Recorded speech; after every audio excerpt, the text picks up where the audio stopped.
On New Year's Day, my dad handed out gifts to everyone in the room, everyone except me. I stood there with a paper cup of lukewarm coffee in my hands, watching smiles bloom and fade as boxes were opened, hugs exchanged, laughter carefully timed for photos. My brother admired his new watch. My aunt clutched a scarf like it was proof she mattered. Even distant relatives got envelopes, something small to say you belong here. When my name wasn't called, I told myself it was a mistake. 5 minutes passed, then 10. Finally, I asked. My dad didn't hesitate. He didn't lower his voice. He just looked at me like I was a stranger who had overstayed her welcome. "Why would I spend money on you?" he said. "You're the one who walked away from this family." Then, as if that wasn't enough, he added, "You're only here out of habit. You don't really belong with us anymore." My brother laughed. I smiled. And I walked out, knowing that was the last day I would ever beg to exist in my own family. My name is Stella Parker, and for a long time, I thought coming home meant something. I hadn't planned to be there on New Year's Day. I almost stayed in my apartment, telling myself that distance was healthier, that adulthood meant choosing peace over tradition. But my dad had called 3 times in 1 week, each voicemail ending the same way. "It's New Year's," he said. "Be here, we're still family." So I drove back. The house looked exactly the way it always had, too clean, too staged, like a showroom pretending to be a home. The framed photos along the hallway told a carefully edited story of our lives. Birthdays, graduations, holidays. In most of them, I was either standing slightly to the side or missing altogether. I noticed that this time, I hadn't before. My dad, Richard, barely looked up from his phone when I walked in. "You're late," he said, checking the time as if I'd missed a meeting. "Happy New Year to you too," I replied, forcing a smile. My mom hovered near the kitchen, pretending to be busy. My brother Ethan was sprawled on the couch, scrolling, already half bored with the day. No one hugged me. No one asked about work, or the city I lived in now, or how long it had been since they'd last seen me. I told myself not to read into it. That was my old habit, making excuses for silences that were loud if you listened closely. Lunch passed in fragments of small talk. Dad talked about business.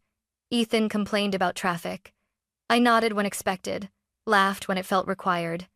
I was present, technically, but it felt like I was watching the scene through glass, close enough to see everything, too far to touch any of it. When Dad announced we'd do gifts after eating, something in my chest tightened. Not because I wanted anything expensive, not because I cared about presents, but because gifts, in my family, were never just gifts. They were proof that you were still seen, still counted, still worth the effort. As wrapping paper started piling up on the coffee table and names were called out, I tried not to think about what it would mean if mine wasn't. I sat down, folded my hands, and waited. At that moment, I still believed this day could end normally. I was wrong. The gifts were handed out like a performance Dad had rehearsed. He stood near the coffee table, glasses perched on his nose, calling names with a confidence that filled the room. Each person stepped forward, accepted their box or envelope, said thank you, and retreated with a smile. It was efficient, controlled, familiar. "Aunt Linda." "A scarf," she gasped, dramatic and pleased. "Ethan." "A sleek watch." My brother grinned and immediately checked the brand, tilting his wrist so everyone could see. "Cousin Mark." "An envelope." He nodded, grateful enough not to ask questions. I sat on the edge of the couch, my back straight, hands folded in my lap like I was waiting for my turn to speak in class. I told myself not to jump to conclusions. Dad was methodical. He liked order. Maybe he was saving mine for last. 5 minutes passed. Then 10. My smile started to ache, frozen in place while the room buzzed around me. Conversations overlapped. Wrapping paper tore. Someone poured more wine. No one looked in my direction. That was when the realization crept in slow and sickening. They weren't forgetting me. They were skipping me. I glanced at my mom. She avoided my eyes. I looked at Ethan, hoping for even a flicker of discomfort. He was too busy admiring himself in his phone camera. The room began to feel smaller, the air thicker, like I was taking up space I wasn't supposed to occupy. I waited a few more seconds, giving them every possible excuse. Then I cleared my throat. "Hey," I said lightly, hating how small my voice sounded. Did I miss my name? The room went quiet in that unnatural way that only families can manage, like everyone had agreed, without speaking, to pause and watch. Dad turned toward me slowly. His expression wasn't confused. It wasn't apologetic. It was irritated.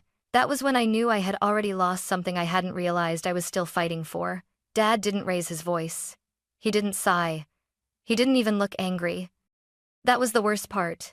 "Why would I spend money on you?" he said, as if he were explaining something obvious to a child who just didn't get it. "You're the one who walked away from this family." The words landed heavy, but he wasn't done. "You made your choices," he continued, straightening the stack of empty gift boxes on the table. "You left. You do your own thing now, so don't sit here expecting to be treated the same." For a moment, I couldn't speak. My ears rang, like the room had shifted slightly off balance. "I didn't walk away," I said finally. "I moved for work, you knew that." Dad gave a short, humorless laugh. "That's what you tell yourself." He leaned back against the counter, crossing his arms, settling into the role like he'd been waiting for this moment. "You're only here out of habit, Stella," he said. "You don't really belong with us anymore." My mom stared at the floor. No one corrected him. Ethan snorted from the couch. "Wow," he said, shaking his head. "Guess now you finally get it." I turned toward him, my chest tight. "Get what?" I asked. "That you're not on our level anymore," he said, smirking. "You left the family business. You left us. This is just the result." Something inside me cracked, not loudly, not in a way anyone else could hear. It was quieter than that, like a thread snapping after being pulled too tight for too long. I looked around the room one last time. The photos, the gifts, the people who shared my last name and nothing else. I felt small. Then, strangely, I felt clear. I didn't argue. I didn't defend myself. I didn't ask them to take it back. I smiled. Not because I was okay, but because I was done. I picked up my coat, walked past the coffee table littered with proof that I didn't matter, and headed for the door. No one stopped me. No one followed. As I stepped outside into the cold January air, I realized something that scared me and set me free at the same time. They thought this was the end of the story. For me, it was the beginning. The drive back to my apartment felt longer than it should have. The streets were quiet, still heavy with that strange New Year's emptiness, like the world was holding its breath. I kept replaying my dad's words in my head, each sentence looping back on itself, sharp and deliberate. "You walked away. You don't belong. You're not on our level." That night, alone in my apartment, I finally let myself sit with the truth I had been avoiding for years. I hadn't walked away from my family. I had walked toward survival. When I was 22, the family business Parker Home Solutions was already cracking under the surface. On the outside, it looked successful. Big jobs, confident clients, cash always moving. My dad loved that part. He loved shaking hands, telling stories, being the man everyone trusted. What he hated were questions.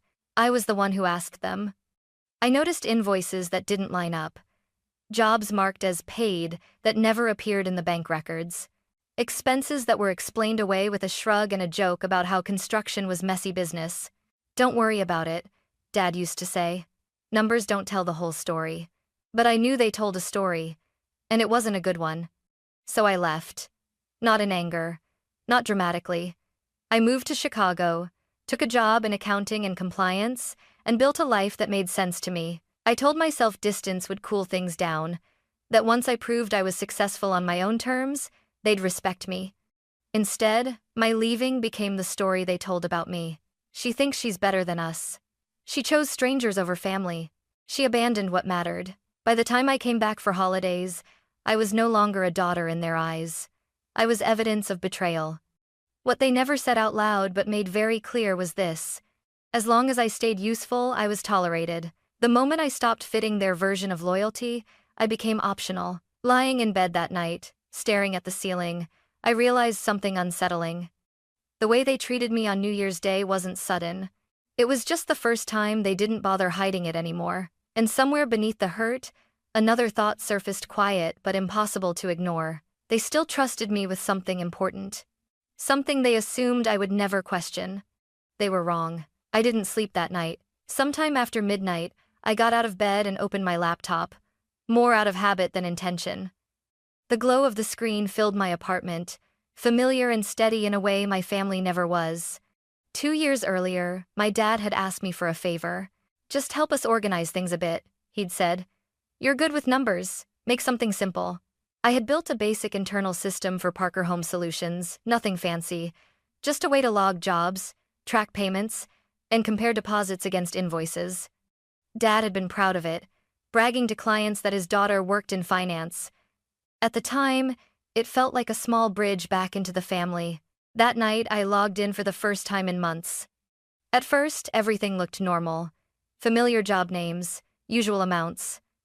Then I started scrolling slowly, carefully letting my professional instincts take over. Something didn't sit right.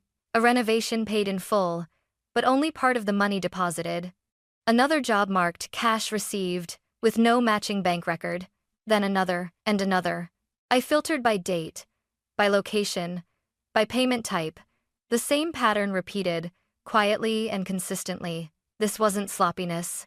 It wasn't forgetfulness. It was intentional. My chest tightened as I realized what I was looking at. Cash jobs were being recorded just enough to look legitimate, just enough to keep clients satisfied while the rest disappeared before it ever reached the bank, and then I saw it. My name. Still listed on compliance documents. Still attached to filings that assumed accuracy. Still legally connected to decisions I hadn't made. I leaned back in my chair, staring at the screen, my hands cold despite the heater humming beside me. On New Year's Day, they'd made it clear I didn't belong in their living room. But here inside the system they trusted me to build, I was still very much involved. They had erased me as a daughter, but they were perfectly comfortable using me as a shield. In that moment, the hurt from earlier didn't disappear, but it shifted. It hardened into something else, something steadier, something dangerous in its clarity. I understood then why Dad had been so confident when he spoke to me. He believed I would stay quiet.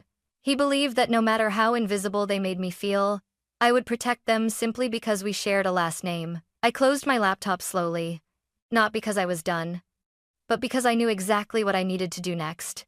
By the time the sun came up on January 2nd, my decision was already made. I hadn't reached it in a burst of anger. There was no dramatic breakdown, no moment where I slammed my laptop shut and swore revenge. What I felt instead was cold, steady clarity, the kind that settles in when denial finally runs out.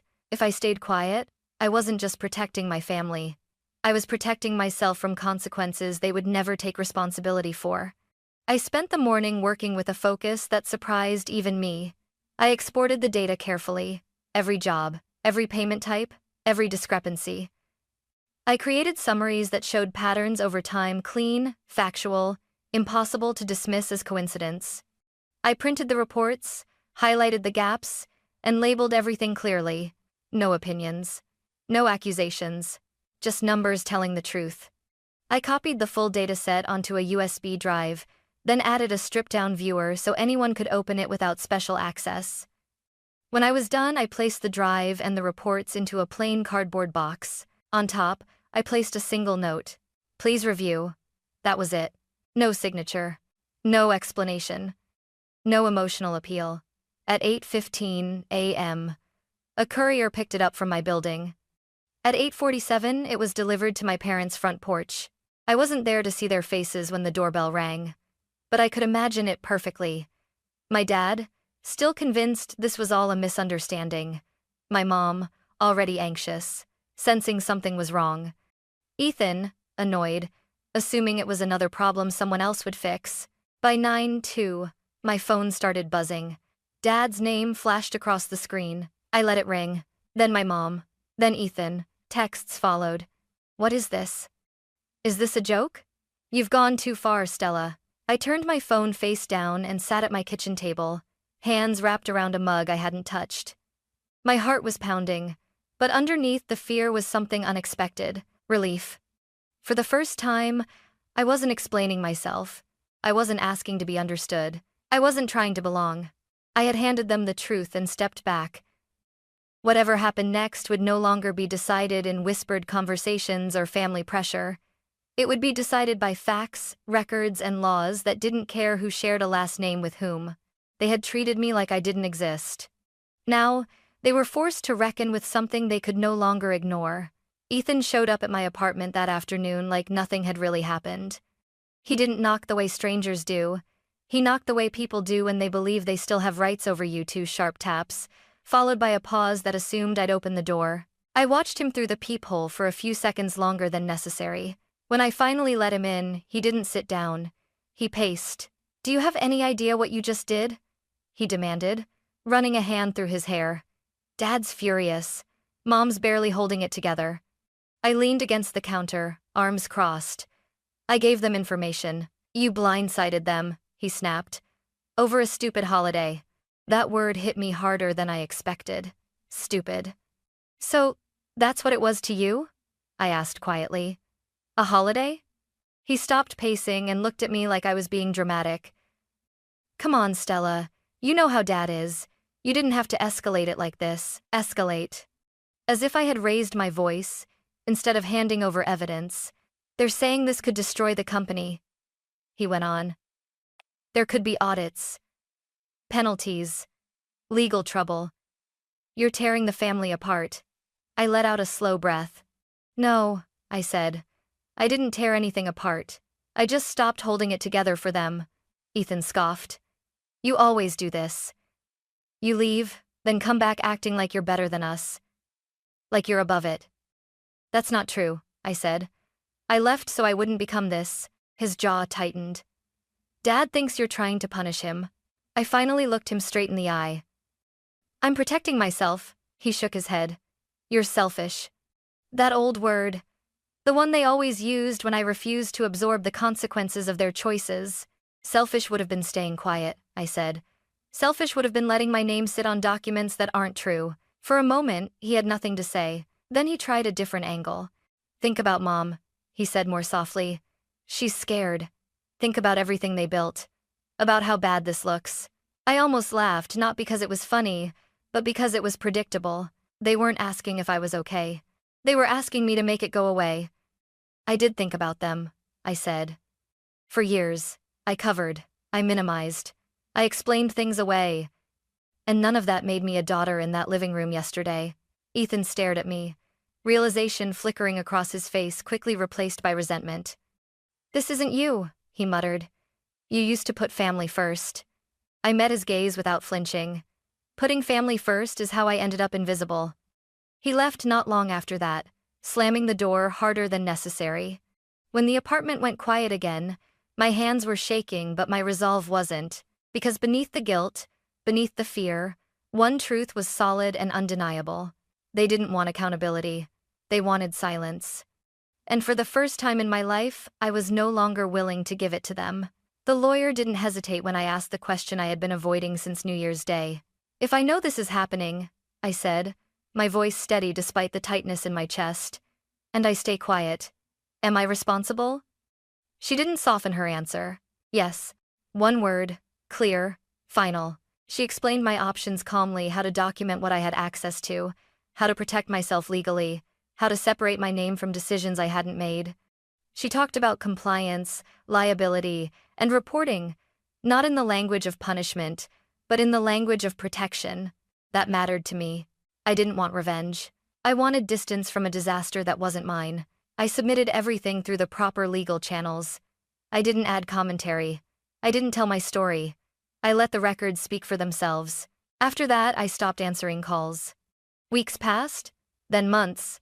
There were audits, meetings I wasn't invited to, conversations I only heard about through secondhand whispers. The company downsized.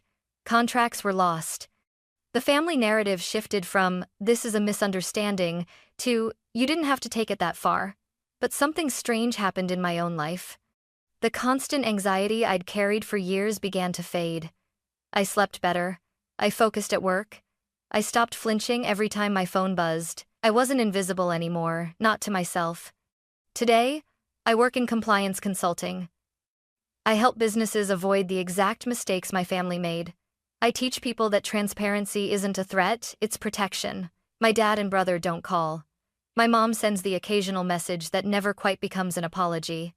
And that's okay, because on New Year's Day, when they decided I didn't exist, they unknowingly gave me something I'd never had before: freedom. I walked out of that house smiling not because I had won, but because I was finally done trying to belong where I was only valued when I stayed quiet. Sometimes, choosing yourself doesn't look dramatic. Sometimes, it looks like walking away calmly and letting the truth stand where you used to stand instead.